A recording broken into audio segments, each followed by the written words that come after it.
The purpose of this podcast is to explain how COVID 19 may spread via air and what the implications are. Also, the risk of this mode of transmission has increased in the second wave, so the precautions that need to be observed are slightly different from that in the case of droplet transmission. In this podcast, I will only be talking about modifications required in masking behavior. First, aerosol viral particles are smaller and lighter than those involved in droplet transmission. So, we need a mask that can filter infectious aerosols. N95 masks are best suited for this purpose. They filter out more than 95% of particles that are at least zero point 0.3 microns in size. Most airborne exhaled droplets are larger than that. Second, airborne droplets can linger over a period of time, around 3 hours. So we need to wear a mask every time we are in a room where an infected person may have been present within the last 3 hours, even if you are alone in the room at that moment. And last, aerosols get dispersed and can be breathed in from any direction. So your mask needs to be properly sealed. Whatever air you breathe in or out must get filtered by the mask first. So, to ensure a good fit, just exhale forcefully and make sure you cannot feel any air escape from the boundary of the mask. Surgical and cloth masks are usually ill fitted, and that reduces filtration by 20 to 30%. This is another reason to wear an N95 mask which doesn't let any air in or out from the boundary. Now, on what basis am I saying that COVID 19 is airborne? This has been debated over the course of the pandemic. An article published by WHO in 2020 mentioned that airborne transmission is not the primary mode in real life situations.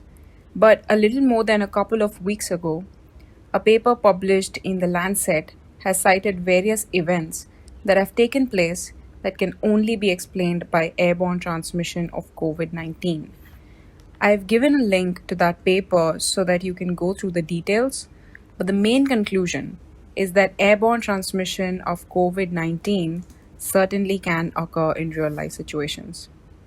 Even if you just think about it, we know the virus infects the lungs. We know that an infected person sheds the virus via droplets. Based on two other articles, we do exhale airborne droplets that are at least 4 times larger than the coronavirus. What would stop the virus from shedding off using these droplets as medium? I also believe that risk of airborne transmission has increased in the second wave, owing to a higher caseload. That has in turn increased the viral load. I'll just give an example. Let's say you apply a little bit of perfume. People 10 feet away from you won't be able to smell it. But if you apply a lot of it, everyone in the room will be able to smell it, especially if it's a poorly ventilated room. Similarly, the risk of airborne transmission is quite high in the second wave, especially in common indoor spaces like offices, grocery stores, hospitals. Viral load increases with the number of people infected and with the duration of exposure. With every breath a contagious person takes, the viral load in the room will increase over time. So, in summary, 1. COVID is airborne. 2. We need to wear N95 masks to filter out infectious aerosols. I prefer to wear a surgical mask along with it for extra protection. In fact, double masking is being practiced and recommended by doctors. 3.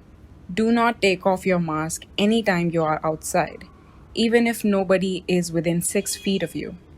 Aerosols can cause an infection even in the long range. This also means that a mask should be worn every time you are opening your main door to collect a contactless delivery. 4. Mask up properly in case you have visitors at home. And don't take it off for 3 hours after they have left, as viral aerosols linger in the air. I've listed the links of articles that I've referred to in case you want to go through it. I think that understanding the rationale behind these precautions leads to higher compliance.